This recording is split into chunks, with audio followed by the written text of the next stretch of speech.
Hello everyone, एक बार फिर स्वागत है पांडास के छठवें सेशन में। ठीक है, ये कंटिन्यू सेशन रहेगा ग्रुप बाय और अप्लाई का, जो हम पहले ही पढ़ चुके हैं। तो अगर आपने वो वीडियो नहीं देखी है तो इसके पहले की वीडियो देखना, प्लेलिस्ट की लिंक है, सब नोट्स है, कोड है, सब चीज़ है। उसमें ग्रुप बाय और अप्लाई काफ़ी डिटेल में पूरा समझा चुका हूँ मैं। इसमें हम उसके ऊपर और क्वेश्चंस करेंगे इंडस्ट्री बेस्ड। वो सेशन लंबा हो रहा था, इसके लिए इसको दो हिस्सों में बांट दिया। अगर आप ग्रुप बाय और पांडास में, ग्रुप बाय और अप्लाई में काफ़ी कॉन्फिडेंट हो तो ये क्वेश्चंस मैंने आपको पिछले वीडियोस में दिए थे, आप आंसर टैली कर सकते हो डायरेक्ट डिस्क्रिप्शन से। तो मतलब डिस्क्रिप्शन में जो नोटबुक है उससे, तो आपको वीडियो देखने की ज़रूरत नहीं पड़ेगी। बट आपको अगर और डिटेल में समझना है कैसे चलती है चीज़ें, क्या करना है, तो पूरा वीडियो एंड तक के देखिए। ठीक है, इसके अंदर हमने 5 क्वेश्चंस किए हैं, जिसमें से एक क्वेश्चन में होमवर्क देने वाला हूँ आपको। चलो, तो चालू करते हैं इसको। And with the count of 3, 1 2 and 3, yes. ठीक है, अब देखो, इसमें हमने ग्रुप बाय और अप्लाई ऑलरेडी समझ चुका था, ये डेटा हमारे पास ऑलरेडी था। हम सिर्फ इसके अब मोर क्वेश्चंस पे आने वाले हैं। ठीक है, तो एक बार मैं आपको वापस से डेटा बता देता हूँ जो अभी हमारे पास है। अगर आप डायरेक्टली इस सेशन में ज्वाइन कर रहे हो, आपको पहले से आता है, सिर्फ प्रैक्टिस करना है, तो भी कोई प्रॉब्लम नहीं। मैं एक बार आपको डेटा समझा देता हूँ फटाक से। ठीक है, हमारे डेटा में हमारे पास में कॉलम्स है, ये रेसिपी डेटा सेट है। इसमें मील, रेसिपी नेम, उसकी लिंक, टाइप, क्यूजीन, फिर कितना टाइम लग रहा है, फिर इंग्रेडिएंट्स, इमेज लिंक, और फिर हमने जो खुद कॉलम बनाया है, जैसे कि एवरेज टाइम। तो हमने क्या किया था, इस कॉलम को बेहतर तरीके से यूज करके, ओके, इसमें से 21 25 निकाल के इसका एवरेज निकाला 23 मिनट्स, और वो 23 मिनट्स आप यहाँ पे देख सकते हो। फिर वर्ड काउंट, तो मतलब रेसिपी में कितने नाम है, जैसे कि रेसिपी में 3 वर्ड्स है यहाँ पे, तो आपको वर्ड काउंट दिख रहा है यहाँ पे 3। और इंग्रेडिएंट काउंट्स, मतलब कि वो ये इंग्रेडिएंट्स कितने लगे इसमें, तो 13 इंग्रेडिएंट्स लगे। ठीक है, ये हो गया आपका डेटा सेट। अब आएंगे नेक्स्ट चीज पे, जो कि है हमारा question. Cuisine popularity based on preparation time, ये हमारा टॉपिक है। अब इसमें हमें क्या करना है, कौन सा cuisine, which cuisines offers you the quickest recipe. Cuisine क्या है हमारे इसमें, क्यूजीन मतलब कि आंध्र प्रदेश का क्यूजीन है, हैदराबादी क्यूजीन है, गुजराती क्यूजीन है, उसको क्यूजीन बोलते हैं। तो कौन सा क्विजीन सबसे फास्ट बनता है, मतलब किसके अंदर रेसिपीज सबसे फास्ट है ऑन एन एवरेज। ऐसा नहीं कि मैं को सबसे छोटी रेसिपी चाहिए, नहीं, ऑन एन एवरेज। मतलब कि मैं अगर देखूं तो आंध्री आंध्रे की सब डिशेस को एवरेज में कितना टाइम लगता है, गुजरात की सब डिशेस को कितना टाइम लगता है, वो निकालना है। क्वेश्चन समझो। And how does the preparation time different between vegetarian and non vegetarian. तो अब इसमें मुझे क्या देखना है कि आंध्रा में अगर वेजिटेरियन और नॉन वेजिटेरियन है, तो वेजिटेरियन को कितना टाइम लग रहा है एवरेज में, नॉन वेजिटेरियन को कितना लग रहा है। महाराष्ट्र में वेजिटेरियन नॉन वेजिटेरियन है, तो दोनों को कितना टाइम लग रहा है, तो ये देखना है इसमें। तो ये मैंने आपको ऑलरेडी पिछले सेशन में बताया था, ये आपको सॉल्व हो जाना चाहिए। ठीक है, तो इसका कोड देखेंगे हम। सेम उसी टाइप से हमने ग्रुप बाय किया क्विजीन और टाइप पे, और average cooking time in minutes ले लिया। फिर रीसेट इंडेक्स कर दिया। ये भी सब मैंने आपको समझाया था कि रीसेट इंडेक्स क्यों करते हैं हम, क्योंकि ये ऐसा मल्टी इंडेक्स में देखने से अच्छा है इसको। ठीक है, जो कि ब्लैक बोल्ड लेटर्स में दिख रहा है आपको, आप इसको सिंपल डेटा फ्रेम में कन्वर्ट कर पाओ इस टाइप से। तो वही चीज हमने की है यहाँ पे, आप देख सकते हो। ओके, अब इसके करने के बाद में मुझे इसमें चाहिए कि कौन सा सबसे क्विकेस्ट है और कौन सा सबसे स्लोएस्ट है। तो अब इसमें हम यूज करते हैं एन स्मॉलेस्ट, मतलब आपका जो ये एवरेज प्रिपरेशन टाइम है। चलो मैं आपको ये बताता हूँ इसके अंदर। तो इसमें जो आपका एवरेज प्रिपरेशन टाइम है, ये क्या रहेगा, आपकी एक डेटा फ्रेम रहेगी, जिसके अंदर हर स्टेट का वेजिटेरियन और नॉन वेजिटेरियन टाइमिंग रहेगा। मतलब ऑन एन एवरेज कितना टाइम लगता है उसको बनने को। जैसे गुजराती डिश अगर नॉन वेजिटेरियन है तो 35 मिनट, और वेजिटेरियन है तो 23 मिनट। तो इसमें दो चीजों का ग्रुप हुआ। ठीक है, मैंने ग्रुप बाय क्या लिखा इसने, क्यूजीन और टाइप। तो जितने भी मेरे पास यूनिक क्विजिन थे, क्विजिन 1, क्विजिन 2, क्विजिन 3, वो सब। और इसमें टाइप कितने यूनिक थे, मेरे पास दो टाइप थे, टाइप 1 और टाइप 2। तो अब आप ऐसा समझो कि इसका सबके कॉम्बिनेशंस बनेंगे, जैसे कि क्यूजीन 1 का इसके साथ, क्यूजीन 1 का इसके साथ में। तो आप देख सकते हो, आंध्रा का नॉन वेज के साथ में, आंध्रा का वेज के साथ में, दो कॉम्बिनेशन बन गए। सेम वे दूसरे क्यूजीन का वेज के साथ में, दूसरे क्यूजीन का नॉन वेज के साथ में। और यहाँ पे अगर 3 ऑप्शंस रहते तो आपको एक और दिखता कनेक्शन यहाँ पे। तो सिंपल इसको मल्टी ग्रुप बाय बोलते हैं। अब उनका एवरेज कुकिंग टाइम निकाल लिया हमने कि ये आंध्रा का कॉमन टाइम कितना है, लाइक एवरेज कुकिंग टाइम कितना है, और हमने इसका भी निकाल लिया, नॉन वेज और वेज का। ये निकालने के बाद में अब मुझे इसमें से देखना है कि हाईएस्ट कौन सी वैल्यू है, लोएस्ट कौन सी वैल्यू है। ठीक है, तो वो देखने के लिए अब हम क्या कर सकते हैं, इसमें एक एन लार्जेस्ट का और एन स्मॉलेस्ट का यूज कर सकते हैं। ठीक है, तो इसमें जैसे मैंने ये डेटा फ्रेम लिया, कोई भी डेटा फ्रेम ले सकते हो आप। ठीक है, उसके अंदर आपको एवरेज प्रिपरेशन टाइम, उसके अंदर एन स्मॉलेस्ट, और उसके अंदर कॉलम का नाम, उसमें जो सबसे छोटी वैल्यू है वो निकल के आ जाएगी बाहर। तो अभी ये एवरेज प्रिपरेशन टाइम, ये हमारी डेटा फ्रेम, ये कॉलम का नाम जो हमें चाहिए, तो average cooking time in minutes. तो आप देख सकते हो ये कॉलम का नाम average cooking time in minutes, और उसमें की मुझे सबसे छोटी पहली वैल्यू चाहिए। ठीक है, आपको अगर दो वैल्यू चाहिए तो आप दो लिखिए, आपको अगर एक वैल्यू चाहिए तो आप एक लिखिए। ठीक है, देखो मैंने एक लिखा है यहाँ पे। तो आपको शॉर्टेस्ट टाइम बताता हूँ किस चीज का है। ये है महाराष्ट्रियन वेजिटेरियन कोई तो डिश है। महाराष्ट्र की वेजिटेरियन डिश को ऑन एन एवरेज 21 मिनट ही लगते हैं। तो ये महाराष्ट्रियन डिश है जिसको सबसे कम टाइम लगता है एवरेज कुकिंग टाइम। अगर आपको टॉप टू चाहिए तो आप यहाँ टॉप टू लिखिए, आपको टॉप थ्री चाहिए तो आप टॉप थ्री लिखिए। तो आपको टॉप थ्री स्मॉलेस्ट टाइम मिल जाएंगे इसमें। ठीक है, पहले महाराष्ट्रियन, फिर मुंबई, और फिर ईस्ट में। सेम वे आपको लार्जेस्ट चाहिए तो आप यहाँ लार्जेस्ट लिखिए, आपको लार्जेस्ट मिल जाएगा। सो लार्जेस्ट टाइम किसका है, लार्जेस्ट टाइम किसका है, लार्जेस्ट टाइम है आपका आंध्र प्रदेश की वेजिटेरियन डिश को, 109 मिनट, तो आसपास दो दो घंटे लगते हैं इसको। ठीक है, तो ये हमने काफी डिटेल में समझ लिया पहला क्वेश्चन, इजी पीजी क्वेश्चन था। अब हम समझेंगे इंग्रेडिएंट डाइवर्सिटी अक्रॉस रेसिपी। अब इंग्रेडिएंट्स में क्या क्या डाइवर्सिटी है इसमें, तो विच क्यूजीन एंड रेसिपी। ठीक है, वापिस क्यूजीन मतलब आंध्र प्रदेश, गुजरात, महाराष्ट्र, वो, एंड रेसिपी टाइप। ठीक है, अब रेसिपी टाइप क्या है इसमें, एक बार देखते हैं हम। रेसिपी टाइप मतलब कि वही वेजिटेरियन नॉन वेजिटेरियन, वही टाइप हो गया इसमें भी। Combination has the highest diversity of ingredient counts, मतलब इसमें हमें वेरिएंस निकालना है। तो अब वेरिएंस कैसे निकालते हैं और कैसे इंटरप्रेट करते हैं, चलो समझते हैं। तो सबसे पहले इंग्रेडिएंट काउंट्स निकाल लेंगे हम कि कितने इंग्रेडिएंट काउंट्स है। तो हमने ये पहले भी किया था सेम चीज, उसको स्प्लिट करेंगे, उसको काउंट करेंगे, तो हमारे पास इंग्रेडिएंट काउंट्स आ जाएगा। ठीक है, ये यहाँ पे आप देख सकते हो इंग्रेडिएंट काउंट्स ऑलरेडी हमारे पास है। नाउ नेक्स्ट चीज, अब मुझे इसके अंदर का वेरिएंस निकालना है, बट ऐसा नहीं है कि वेरिएंस मुझे इसी कॉलम का निकालना है। देखो अब फर्क समझो, मेरे पास ये डेटा फ्रेम है, एक काम करते हैं, चलो इस डेटा फ्रेम को हम कॉपी करके हमारे नोट्स में लेके जाते हैं। ठीक है, अभी इसको ध्यान से समझो इसमें क्या हो रहा है, काफी इंटरेस्टिंग पार्ट है ये। इस बार मैंने ये नोट्स पहले ही तैयार रखे ताकि आपको डायरेक्टली समझा सकूं। अब देखो इसके अंदर हमारे पास है लंच रेसिपी का नाम, और इसको ऐसे समझो कि हमारे पास में जो टाइप है वेजिटेरियन, और ये नाम आगे पीछे हो गया। ठीक है, ये एक एक स्टेप इधर मूव हो गया। ये एक्चुअली इंग्रेडिएंट काउंट्स होना चाहिए यहाँ पे, ये हो गया लिंक्स, यहाँ पे टाइप हो गया हमारा, यहाँ पे क्यूजीन हो गया जो हमारे लिए इंपॉर्टेंट है, फिर ये बाकी की चीजें हो गई। ठीक है, जिसकी अभी हमें जरूरत नहीं है। अभी हमारे पास यहाँ इंग्रेडिएंट का काउंट है, और ये यहाँ पे डिश वेजिटेरियन है या नहीं, या क्यूजीन है। अब मुझे इसमें देखना है क्वेश्चन क्या है, एक बार क्वेश्चन समझते हैं वापस। क्वेश्चन बोल रहा है कि हमें वेरिएंस कैलकुलेट करना है यहाँ पे इंग्रेडिएंट काउंट्स का, बट हमें दो चीज इसमें ध्यान रखना है, क्यूजीन और आंध्र टाइप का। तो हमने ऑलरेडी देख लिया है कि अब जैसे ही हम ग्रुप बाय करेंगे, आंध्र में दो डिश आएंगी, वेजिटेरियन और नॉन वेजिटेरियन।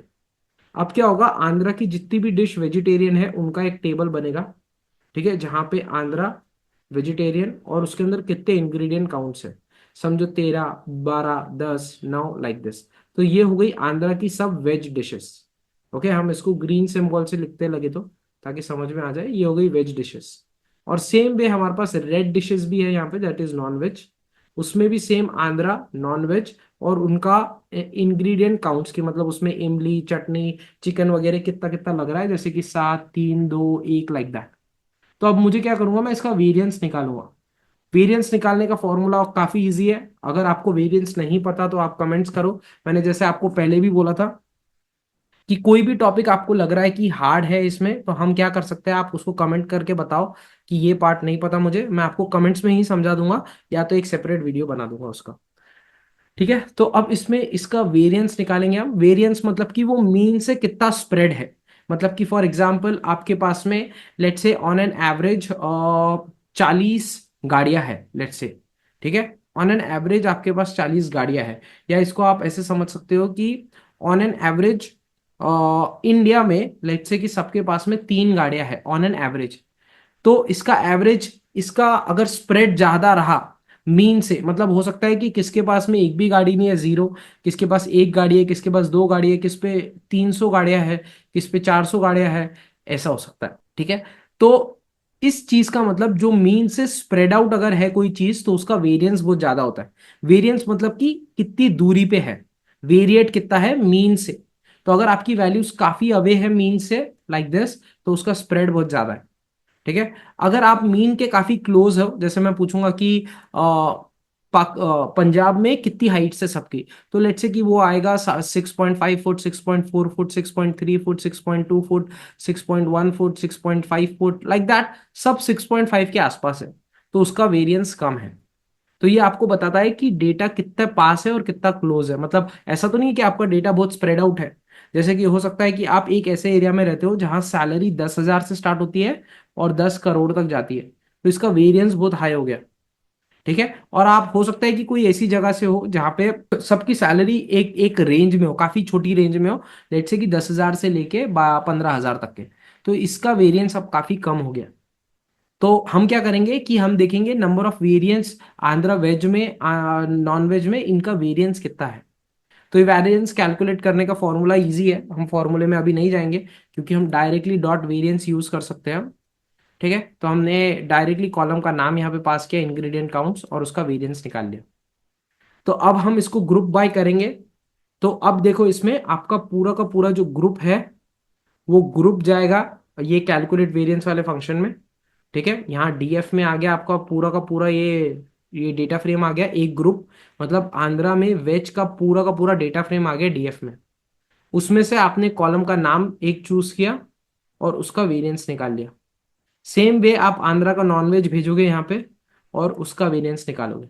तो आप देख सकते हो जब इसको हमने रन कर लिया है तो रिजल्ट्स आपके सामने हैं। आप देख सकते हो कि एवरेज जो कैलकुलेटेड वेरिएंस है, आप इसको एवरेज प्रिपरेशन टाइम नहीं, ये वेरिएबल का नाम अलग है, इसको वेरिएंस बोल सकते हो। तो आप देख सकते हो कि आंध्रा का वेरिएंस 49 है। अब एक्चुअली ये 49 से कुछ ज्यादा समझ में नहीं आता है, तो हम इसका स्क्वायर रूट लेते हैं जिसको स्टैंडर्ड डेविएशन बोलते हैं। मतलब 7 हो गया, मतलब कि आपका स्टैंडर्ड डेविएशन 7 है, मतलब ये काफी बड़ा नंबर है। मतलब आप मीन से काफी दूरी पे भी है आपके। मतलब कुछ डिश ऐसी है आंध्रा की नॉनवेज जिसमें काफी कम इंग्रेडिएंट काउंट्स है, और काफी डिश ऐसी है जिसमें भयंकर इंग्रेडिएंट काउंट्स है। ठीक है, तो ये चीज आप ध्यान रखना, स्टैंडर्ड डेविएशन और वेरिएंस। अभी भी कोई भी डिफिकल्टी है, मेरे पास काफी इजी एग्जांपल्स है, मैं आपको पढ़ा सकता हूँ, आप कमेंट कर देना, मैं पढ़ा दूंगा। ठीक है, हाँ, अभी चलते हैं नेक्स्ट पार्ट पे। तो आप ये देख सकते हो वेरिएंस कैसा आया। इसको एक्चुअली हम प्रिपरेशन टाइम नहीं बोलेंगे, इसको एवरेज वेरिएंस बोलेंगे ताकि हमको क्लियरली समझ में आते रहे कि चल क्या रहा है यहाँ पे। एवरेज वेरिएंस, ओके ना। अब इसको एक दूसरे तरीके से भी कर सकते हैं, अगर आपको अप्लाई वगैरह नहीं करना है, इसको डेप्लीकेट, इसको काफी डिफिकल्ट नहीं बनाना है, तो आप एक डायरेक्ट एग्रीगेट फंक्शन यूज कर सकते हो ग्रुप बाय पे। तो अब इसमें कैसा होगा ना कि आपने ग्रुप्स बना लिया, जैसे आंध्रा का वेज का एक ग्रुप, ठीक है, आंध्रा का एक नॉन वेज का एक ग्रुप, सेम वे महाराष्ट्र का जैसे ईस्ट का एक नॉन वेज का ग्रुप, एक नॉन वेजिटेरियन का ग्रुप। अब वो क्या बोलेगा, dot aggregate function, dot AGG function, और इसके अंदर आप लिख सकते हो कि आपको कौन से कॉलम, जैसे एग्रीगेट मतलब ये मैथ्स के लिए यूज होता है, तो आप बोल सकते हो कि इंग्रेडिएंट कॉलम्स का कॉलम लो, इंग्रेडिएंट काउंट्स का, और उसका वेरिएंस निकाल के दो मुझे। अगर आपको मीन चाहिए तो यहाँ मीन लिख देना, आपके पास मीन आ जाएगा। तो आपको इतनी मेहनत करने की जरूरत नहीं कि अप्लाई फंक्शन बनाओ, उसके अंदर डेटा फ्रेम पास करो, फिर वेरिएंस, फिर उसको डिस्प्ले करो, नहीं। आप डायरेक्टली डॉट एग्रीगेट भी यूज कर सकते हो। और ये वाली मेथड जो मैंने आपको ये बताई है ये डेप्रिशिएट हो सकती है। ठीक है, तो आगे चल के यही मेथड यूज होगी, रिजल्ट सेम आएंगे दोनों से, आप देख सकते हो। ठीक है, अब चलेंगे नेक्स्ट क्वेश्चन पे, रेसिपी इंस्ट्रक्शन एनालिसिस। अब इसमें हम रेसिपी के इंस्ट्रक्शन को एनालाइज करेंगे। अब देखो इसमें हमें क्या करना है, which cuisines gives you the most steps on an average in its recipe instructions, how does it compares across vegetarian and non vegetarian। सो ये पूरा ग्रुप बाय मैंने दो ही कॉलम पे रखा है मेजरली, जो कि है क्यूजीन और टाइप पे। तो मुझे देखना है आंध्रा के वेज डिशेस में क्या स्टेप्स ऑन एन एवरेज, कितनी रेसिपी इंस्ट्रक्शंस है। मतलब कितने स्टेप्स करना है मुझे, जैसे पहले नमक डालना है, चीनी डालना है, आलू डालना है, गोभी डालना है, तो वो कितने इंस्ट्रक्शंस है। अभी हमने क्या देखा था इसके पहले, इंग्रेडिएंट्स का काउंट। अब हम देख रहे हैं कि कितनी स्टेप्स है उसमें, तो दोनों चीज अलग अलग है। तो वो देखेंगे आप ना। अब देखो इसमें थोड़ा सा ना एक एडवांस कंसेप्ट यूज होगा जिसको रेगुलर एक्सप्रेशन बोलते हैं। अब रेगुलर एक्सप्रेशन अभी तक हमने चैनल पे अपलोड नहीं किया है, ठीक है, थोड़ा कॉम्प्लेक्स है, तो यहाँ पे अभी हम नहीं समझेंगे उसको क्योंकि पूरा सेशन टाइम उसमें ही जाएगा। बट इसका क्या कंसेप्ट है मैं वो आपको वो बताऊंगा। तो अभी मैं क्या कर रहा हूँ, हमारे पास जो इंस्ट्रक्शंस है, पहले एक काम करते हैं, एक इंस्ट्रक्शंस बताता हूँ आपको। रेसिपी डेटा में एक इंस्ट्रक्शन का जो कॉलम है पहले उसको उठाते हैं हम, जिसका नाम है इंस्ट्रक्शंस। इसमें पूरे इंस्ट्रक्शंस दिए हुए हैं और उसकी पहली वैल्यू को यूज करेंगे बस, तो हम आई लॉग जीरो डालेंगे। मैंने बताया था आपको, तो जीरो तो रो बताएंगे।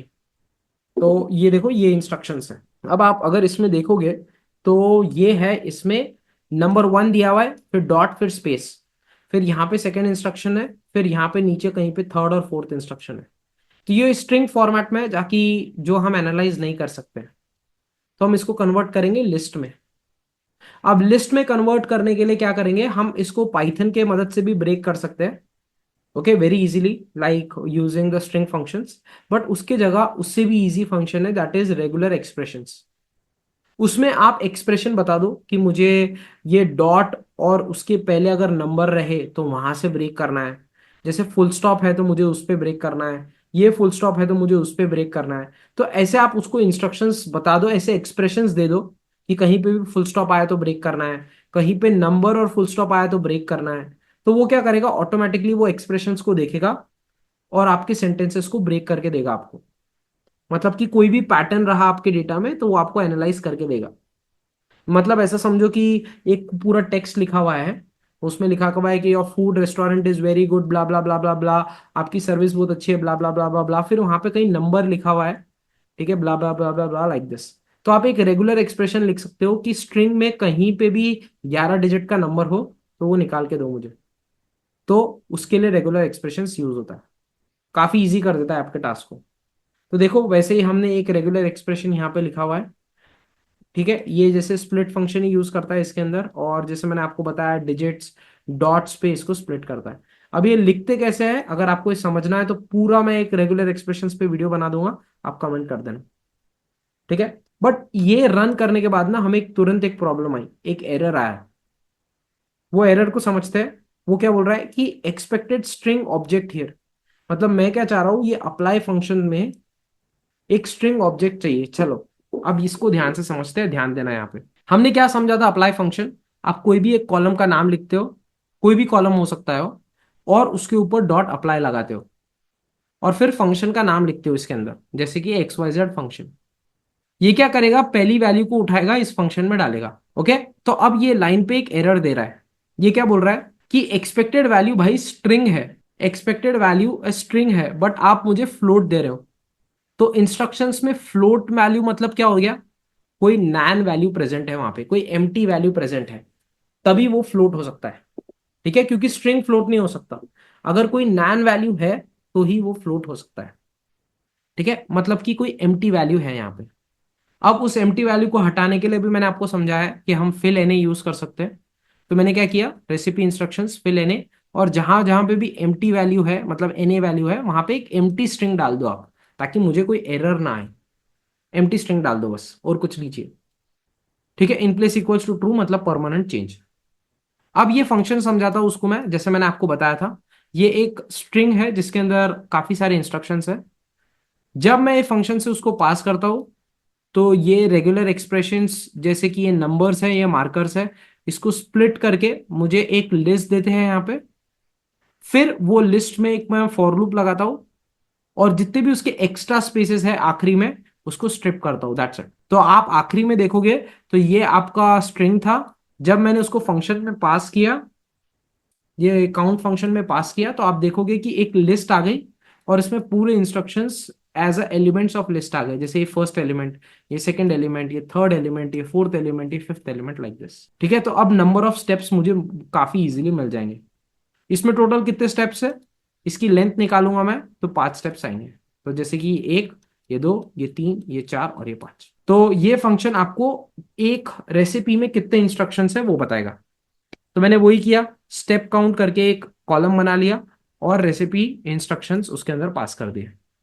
तो हर रेसिपी में कितने इंस्ट्रक्शंस हैं मुझे वो मालूम पड़ जाएंगे। बस फिर तो एक बार ये आ गया, मैंने ग्रुप किया कुजीन और टाइप पे और स्टेप काउंट का मीन निकाल लिया जैसे हमने ऊपर किया है। तो आपको मालूम पड़ेगा इसमें आंध्र प्रदेश के नॉन वेजिटेरियन डिश में ऑन एन एवरेज 17 स्टेप्स है, आंध्र प्रदेश के वेजिटेरियन डिश में 20 स्टेप्स है। ये हमें इससे मालूम पड़ रहा है। ओके, अब इसके अंदर भी आप मैक्सिमम मिनिमम बहुत इजीली निकाल सकते हो। जैसे मैंने ऊपर बताया था, बिहार की एक वेजिटेरियन डिश है जिसमें सबसे ज्यादा स्टेप काउंट है जैसी 40, और गुजराती एक नॉन वेजिटेरियन डिश है जिसमें सिर्फ 4 स्टेप काउंट है। ठीक है, अब आप लॉक लगा के ये आराम से निकाल सकते हो। कमेंट करके बताना एवरीवन कि लॉक यूज करके मेरे को अगर ये डिश का नाम चेक करना है तो मैं कैसे करूंगा। कमेंट करके एवरीवन बताना, क्योंकि मैंने लॉक पढ़ा चुका है ऑलरेडी। आपका टास्क क्या है, मुझे डेटा फ्रेम में से वो डिश बताना है जिसमें गुजराती हो, कुजीन टाइप नॉन वेजिटेरियन हो और स्टेप काउंट 4 हो। तो एंड ऑपरेटर यूज करके मल्टीपल फिल्टर्स कैसे लगा सकते हैं ये मैंने लॉक के सेशन में बताया है, आप एक बार देखना जरूर। और ये मुझे बताना इस डिश का नाम क्या है, कमेंट करके बताना सबको ही। ठीक है, अब ये लास्ट क्वेश्चन है इसका, इसके बाद मैं आपको एक क्वेश्चन एज अ होमवर्क दूंगा। ये भी काफी इंटरेस्टिंग क्वेश्चन है, most common ingredients by cuisine. अब मुझे इसमें क्या देखना है कि हर डिश में कॉमन एलिमेंट्स क्या है जो हर इसमें यूज हो रहा है। कोई गेस कर सकता है क्या हो सकता है? मैं स्क्रॉल करूं नीचे, उसके पहले गेस करना, कमेंट्स में लिखना कि क्या हो सकता है कि जो हर डिश में वेज नॉन वेज में कॉमन हो, क्या वो चीज हो सकती है। ठीक है, चलो देखते हैं। अब इसके लिए हमने एक नया चीज और देखा जो कि काउंटर फंक्शन है, ये भी समझाऊंगा मैं आपको। अभी इसमें हम इंग्रेडिएंट्स की जो लिस्ट है हमारे पास में, ठीक है, वो इस टाइप की गंदी सी लिस्ट है। तो हमने क्या किया, इसके ऊपर वापस से वही रेगुलर एक्सप्रेशंस यूज किए और इसको बस क्लीन कर दिया। क्लीन किया मतलब कि जहां जहां पे भी ये ब्रैकेट्स है, ठीक है, ये ब्रैकेट्स को हटाया यूजिंग दिस आर डॉट सब, मतलब कि ये रिप्लेस किया, रिप्लेस फंक्शन है ये सिंपल। और इसको बाद में स्प्लिट कर दिया कॉमा पे। मतलब देखो ना आप, ये सिंपल लॉजिक है। एक स्ट्रिंग है मेरे पास जो कि है लिस्ट, जैसे कि 1, 2, 3, 4, 5, 6, और फिर ऐसा। पर ये है एक्चुअली लिस्ट, बट ये स्ट्रिंग के फॉर्मेट में है मेरे पास, मतलब कि कुछ इस टाइप से, लाइक दिस। तो अब मैंने क्या किया, एक सिर्फ रेगुलर एक्सप्रेशन लगा के ये ब्रैकेट्स उड़ा दिए, जैसे कि ये वाला ब्रैकेट और ये वाला ब्रैकेट। तो मेरे पास क्या बचता है, सिर्फ ये चीज बचेगी। और फिर मैंने इसको कॉमा पे स्प्लिट कर दिया। जैसे ही मैं कॉमा पे स्प्लिट करूंगा तो मुझे लिस्ट मिल जाएंगी। ठीक है, मतलब मैंने क्या किया इन ऑल, सिर्फ ये जो स्ट्रिंग थी जिसके अंदर लिस्ट थी, ओके, ये स्ट्रिंग को हटा के एक लिस्ट बना दिया बस सिंपल, ताकि मैं उसके ऊपर इंडेक्सिंग कर सकूं, इसमें से कॉमन एलिमेंट्स निकाल सकूं। तो आप देखोगे तो ये जो स्प्लिट इंग्रेडिएंट्स वाला फंक्शन है, इसमें अगर मैं ये गंदी सी स्ट्रिंग डालता हूं तो मेरे पास एक लिस्ट बन के आएगी जिसके अंदर कॉमा सेपरेटेड वैल्यूज रहेंगी। जैसे इमली के बाद में कुक्ड राइस है, तो आप देख सकते हो कुक्ड राइस आ गया। फिर ऑयल 2 टेबल स्पून है तो वो आ गया, मतलब कॉमा पे स्प्लिट हो गया। फिर ऐसा हो सकता है कि मेरे पास मल्टीपल लिस्ट हो, क्योंकि देखो मैं जब ग्रुप बनाऊंगा, मैं कैसा ग्रुप बनाऊंगा, आंध्रा के वेज का पूरा एक ग्रुप। तो उसमें पहली डिश में कितने कितने इंग्रेडिएंट्स है वो रहेगा, दूसरे डिश में कितने इंग्रेडिएंट्स है वो रहेगा, तीसरे डिश में कितने इंग्रेडिएंट्स है वो रहेगा। तो हम क्या करेंगे, इस लिस्ट को मर्ज करके एक कॉमन बड़ी लिस्ट बनाएंगे जिसको हम फ्लैटन ऑफ लिस्ट बोलते हैं। जैसे देखो, मेरे पास हेलो और हाई दो अलग अलग लिस्ट में है। तो मैंने एक ये सम फंक्शन यूज किया। जैसे आपको पता है स्ट्रिंग कॉन क्या लिस्ट कॉन्केटेनेशन कैसे होता है, 1 2 3। अगर आप इसको प्लस कर दोगे, सम करोगे 4 5 6, तो आपके पास एक नई लिस्ट आएंगी, दैट इज 1 2 3 4 5 6 ऐसी। तो सेम मैंने यहाँ सम फंक्शन यूज किया और उसको बोला एक लिस्ट में बना के चाहिए मुझे, वन लाइक फ्लैटन लिस्ट में। तो आप ये यूज कर सकते हो कहीं पे भी ये सिंटैक्स, और आपको एक फ्लैटन लिस्ट मिल जाएगी। ओके, तो यहाँ पे देखो जो मल्टीपल लिस्ट थी हेलो हाई की, एक लिस्ट बन गई है। सेम चीज हमने यहाँ पे भी की है। ये अब हमारे पास मल्टीपल लिस्ट रहेगा, तो हम उसको एक लिस्ट में करेंगे। फिर काउंटर फंक्शन लगाएंगे। ये काउंटर फंक्शन सिर्फ गिनता है कि आपके पास में कौन सी एलिमेंट कितने बार आई है। जैसे कि मैं आपको करके बताता हूँ, अगर मैं यहाँ पे काउंटर लगाऊं और इसके अंदर एक लिस्ट दे दूं और उसके अंदर डुप्लीकेट एलिमेंट्स दूं, लाइक फॉर एग्जांपल 1, और लेट्स से कि गजोधर भैया देते हैं हम हमारे, गजोधर, फिर एक और बार गजोधर, ठीक है, और एक बार राजू। ठीक है, ऐसा दिया हमने, तो एक काउंटर ऑब्जेक्ट आपको बताएगा कि कितने बार। ठीक है, देखो अभी ये आपको बताएगा कि गजोधर 2 बार है भैया और राजू 1 बार है, तो ये डिक्शनरी है। तो अब ये काउंटर ऑब्जेक्ट में से आप मोस्ट कॉमन एलिमेंट निकाल सकते हो, जैसे कि ये काउंटर एलिमेंट में से अगर मेरे को मोस्ट कॉमन कोई निकालना है, तो मैं क्या करूंगा, सिर्फ इसके आगे लिखूंगा मोस्ट कॉमन। ओके, और आपको इसमें से जो भी मोस्ट कॉमन है वो टॉप पे आ जाएगा। जैसे कि देखो मोस्ट कॉमन करने के बाद में ना मुझे क्या आएगा, इसके अंदर एक, आपको करके बताता हूँ। मुझे मोस्ट कॉमन के बाद में एक लिस्ट आएगी, बट मेरे को ये लिस्ट नहीं चाहिए, मेरे को ये टपल चाहिए, गजोधर कितने बार आया है वो चाहिए। तो मैंने यहाँ पे इंडेक्सिंग लेके 0 कर दिया है बस।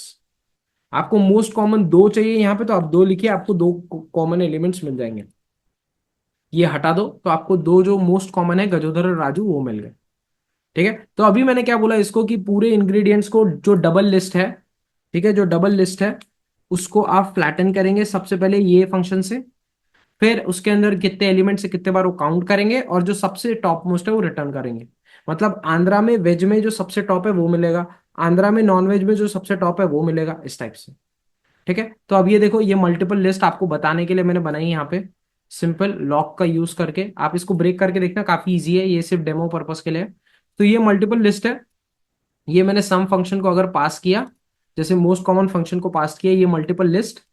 ठीक है, तो आपको मालूम पड़ेगा सॉल्ट टू टेस्ट ये सबसे ज्यादा टाइम्स यूज हुआ है। तो आई होप आपने गेस कर लिया होगा, मोस्ट कॉमन इंग्रेडिएंट सॉल्ट ही आएगा। ठीक है, अभी देखते हैं हम। तो ये पूरा फंक्शंस को मैंने एक साथ रेप्लिकेट किया, आप देख सकते हो। पहले हम इंग्रेडिएंट्स को स्प्लिट करेंगे, फिर मोस्ट कॉमन निकालेंगे, और फिर आखिरी में ग्रुप बाय करेंगे। तो आप देख सकते हो most group by on common ingredients, और फाइनली जब मैं डेटा फ्रेम बना के आपको बताऊंगा, तो आप देख सकते हो कि आंध्र प्रदेश के नॉनवेज में सॉल्ट टू टेस्ट सबसे ज्यादा है, 20 बार यूज हुआ है। फिर सेम वे वेजिटेरियन में लीफ सबसे बार यूज हुई है। तो आप देख सकते हो कि पत्ती वेजिटेरियंस में आई है, salt to taste, like that. फिर नॉनवेज में श्रिम्स आया है गुजरातियों के, सबसे ज्यादा जो यूज हुआ है, इस टाइप से। तो ये आपका पूरा का पूरा डेटा है। आई होप कि आपको बहुत मजा आया होगा। इसमें से कुछ लाइंस मैंने आपके लिए छोड़ी है जो कि काफी बेसिक पाइथन और पांडास की लाइंस है। अगर फिर भी आपको नहीं समझ में आती है, आप बोलिए कमेंट्स में, मैं वापस से पूरा पढ़ा दूंगा। बट मैं चाहता हूं कि आप एक बार रन करो, लाइन बाय लाइन खुद समझो, और कोई डिफिकल्टी आती है तो मुझे पूछो। ठीक है, अब लास्ट एक क्वेश्चन है आपका, longest recipe name by cuisine and type. अब आपको मुझे बताना है कि कौन से रेसिपी नेम सबसे लॉन्गेस्ट है। ठीक है, बट क्यूजीन और टाइप में, मतलब आंध्रा के नॉनवेज में सबसे लंबा नाम कितना है, आंध्रा और वेज में सबसे लंबा नाम कितना है, वो आपको बताना है।